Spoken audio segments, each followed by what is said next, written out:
السلام علیکم ورحمۃ اللہ وبرکاتہ۔ اعوذ باللہ من الشیطان الرجیم، بسم اللہ الرحمن الرحیم۔ رب اشرح لی صدری ویسر لی امری واحلل عقدۃ من لسانی یفقہوا قولی۔ اللہم انا نسألک علما نافعا وعملا متقبلا ورزقا طیبا، آمین یا رب العالمین۔ اعوذ باللہ من الشیطان الرجیم، بسم اللہ الرحمن الرحیم۔ قل کہہ دیجئے، من کان عدو لجبریل، جو ہو دشمن جبریل کا، فإنہ تو بے شک اس نے نزلہ اتارا ہے اس کو، علی قلبک آپ کے دل پر، یعنی قرآن مجید کو آپ صلی اللہ علیہ وسلم کے دل پر، بإذن اللہ اللہ کے حکم سے، مصدقاً تصدیق کرنے والا، لما اس کی بین یدیہ جو اس سے پہلے ہے، یعنی تورات اور انجیل، وہدن اور ہدایت ہے، وبشریٰ اور خوشخبری ہے، للمؤمنین ایمان والوں کے لیے۔ من کان عدو للہ، جو کوئی ہو دشمن اللہ کا، وملائکتہ اور اس کے فرشتوں کا، ورسولہ اور اس کے رسولوں کا، وجبریل اور جبرائیل کا، ومیکال اور میکائیل کا، فإن اللہ عدو للکافرین، تو بے شک اللہ تعالیٰ دشمن ہے کافروں کے لیے۔ وَلَقَدْ أَنزَلْنَا إِلَيْكَ آيَاتٍ بَيِّنَاتٍ، البتہ یقیناً ہم نے نازل کیا آپ کی طرف آیات بینات، روشن واضح، وما یکفر بہا اور نہیں انکار کرتے ساتھ اس کے، الا الفاسقون مگر فاسق ہی۔ عدوٌ روٹ ورڈ اس کا عین دال واو ہے، اور مصدقاً صاد دال قاف، بشریٰ با شین را ہے، ملائکتہ فرشتے اس کا روٹ ورڈ جو ہے میم لام کاف ہے، انزلنا نون زال لام ہے، بینات با یا نون روشن واضح، الفاسقون اس کا روٹ ورڈ جو ہے فا سین قاف ہے۔ بنی اسرائیل کی عملی اعتقادی گمراہیاں جو ان میں جو ہے وہ پیدا ہوئی، تسلسل کے ساتھ اللہ رب العزت جو ہے یہ بیان فرما رہے ہیں، ان کی گرفت ہو رہی ہے، ان پر تنقید کی جا رہی ہے۔ اصل میں یہ امت محمدیہ کے لیے پیشگی جو ہے وہ تنبیہ ہے۔ یہودی حضرت جبرائیل علیہ السلام سے دشمنی رکھتے تھے، اور جس کی وجہ جو ہے وہ کوئی بنیادی وجہ نہیں تھی، حسد و بغض کی وجہ سے انہوں نے سمجھا تھا کہ جو انبیاء کا سلسلہ بنی اسرائیل حضرت یعقوب علیہ السلام سے چلا رہا ہے، یہ ہماری جاگیر ہے، آخری پیغمبر بھی ہم ہی سے، یعنی ہماری نسل ہی سے جو ہے وہ آئیں گے۔ حضرت ابن عباس سے روایت ہے، اس کا مفہوم کچھ یوں آتا ہے کہ یہودیوں کی ایک جماعت آپ صلی اللہ علیہ وآلہ وسلم کے پاس آئی اور چند سوالات کیے کہ جس کے صحیح جواب جو ہے نبی کے سوا اور کوئی نہیں جانتا۔ تو انہوں نے آپ سے کہا کہ اگر آپ اللہ کے سچے نبی ہیں تو ان کے جوابات دیجئے۔ آپ صلی اللہ علیہ وآلہ وسلم نے فرمایا، بہتر ہے جو چاہو پوچھو، مگر وعدہ کرو، عہد کرو کہ اگر میں نے ٹھیک ٹھیک جواب دے دوں تو تم میری نبوت کا اقرار کر لو گے اور میری فرما برداری کے پابند ہو جاؤ گے۔ انہوں نے آپ سے جو ہے وعدہ کیا، پھر انہوں نے چند سوالات پوچھے، آپ صلی اللہ علیہ وآلہ وسلم نے ان کو صحیح جواب دے دیے۔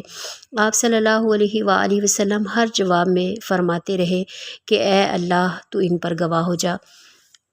انہوں نے کہا اب ایک اور سوال کا جواب بھی دے دیجئے، اسی پر بحث کا جو ہے وہ خاتمہ ہے۔ آپ سے مل یا تو ہم آپ کے ساتھ ہو جائیں گے یا پھر آپ سے جدا ہو جائیں گے، یعنی آپ کا انکار کر دیں گے۔ وہ یہ کہ فرشتوں میں سے آپ کا ولی کون ہے، یعنی کون وحی لے کر آتا ہے۔ آپ صلی اللہ علیہ وآلہ وسلم نے فرمایا میرا ولی جبریل ہے، اور وہی تمام انبیاء کے پاس پیغام باری تعالیٰ لے کر آئے۔ انہوں نے کہا کہ ہم آپ سے جدا ہوتے ہیں، اگر آپ کے پاس کوئی دوسرا فرشتہ وہی لے کر آتا تو ہم آپ کی فرما برداری جو ہے وہ کر لیتے اور تصدیق کرتے۔ آپ صلی اللہ علیہ وآلہ وسلم نے فرمایا اس کی تصدیق کرنے سے تمہیں کس چیز نے روکا؟ انہوں نے جواب دیا کہ یہ ہمارا دشمن ہے۔ اس پر یہ آیت مبارکہ جو ہے یہ نازل ہوئی۔ یہودیوں کا کہنا تھا کہ جبرائیل علیہ السلام جو ہے بنی اسرائیل کے مصائب جو ان پر عذاب آتے رہے تو یہ انہی کی وجہ سے آتے رہے، وہی عذاب جو ہے وہ لے کے ہم پر آتے رہے ہیں۔ اور میکائیل جو ہے وہ ہماری لیے بارش برساتے تھے، ہماری رزق کا جو ہے وہ بندوبست ہو جاتا تھا بارش کی وجہ سے۔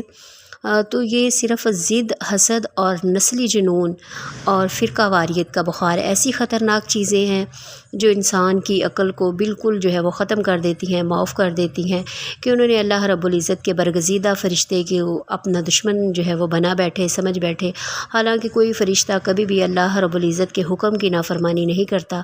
وَيَفْعَلُونَ مَا تُؤْمَرُونَ، وہ وہی کرتا ہے جو اللہ رب العزت جو ہے انہیں حکم دیتے ہیں۔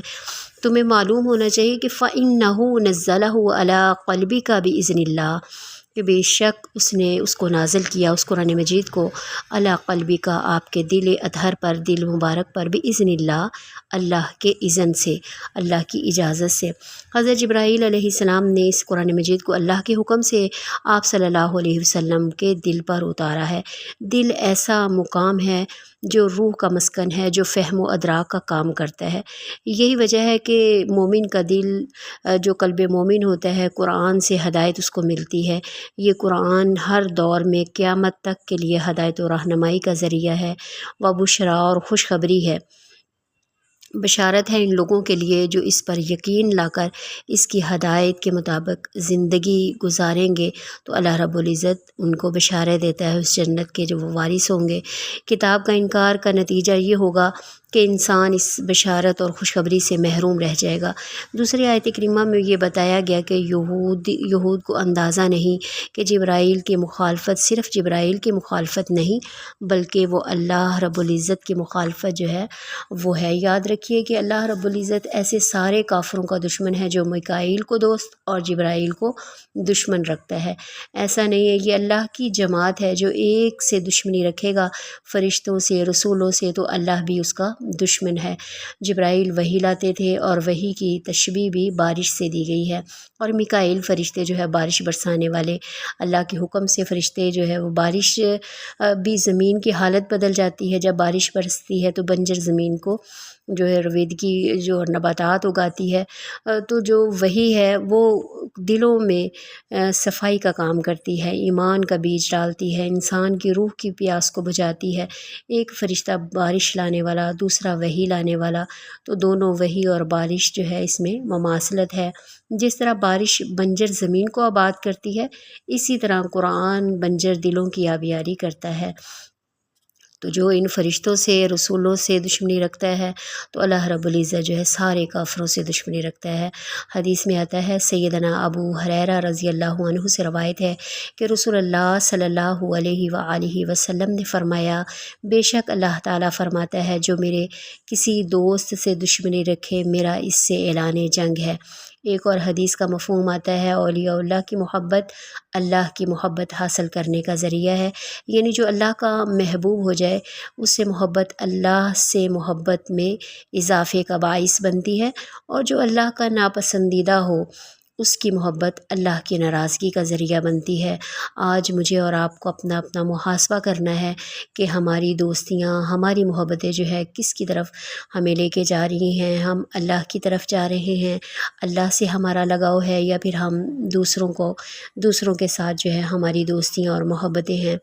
اگلی آیت میں اللہ رب العزت فرماتے ہیں، وَلَقَدْ أَنزَلْنَا إِلَيْكَ آيَاتٍ بَيِّنَاتٍ۔ مفسرین لکھتے ہیں کہ گزشتہ دو آیات کو ذہن میں رکھیے تو ایسا معلوم ہوتا ہے کہ یہاں یہ فرمایا جا رہا ہے کہ یہودی علماء نے اگرچہ جبرائیل کی دشمنی کو ذریعہ بنا کر عوام کو نبی کریم صلی اللہ علیہ وآلہ وسلم اور قرآن مجید سے دور رکھنے کی کوشش کی، لیکن حقیقت یہ ہے کہ قرآن مجید ایسی روشن کتاب ہے، اس میں ایسے واضح احکامات ہیں جس میں شک و شبہ ابہام جو ہے وہ نہیں ہے۔ اس میں جو آیات ہیں وہ اتنی واضح اور روشن آیات ہیں جو سب کی سمجھ میں آنے والی ہیں، یعنی قرآن مجید ایسی چیز نہیں ہے کہ سمجھا نہ جا سکے۔ اللہ رب العزت نے قرآن مجید میں ہی کئی دفعہ ارشاد فرمایا، وَلَقَدْ يَسَّرْنَا الْقُرْآنَ فَهَلْ مِن مُّدَّكِرٍ، لیکن ان آیات کا انکار جو ہے وہ کون کرتا ہے، قرآن مجید کے حکم کو کون نہیں مانتا۔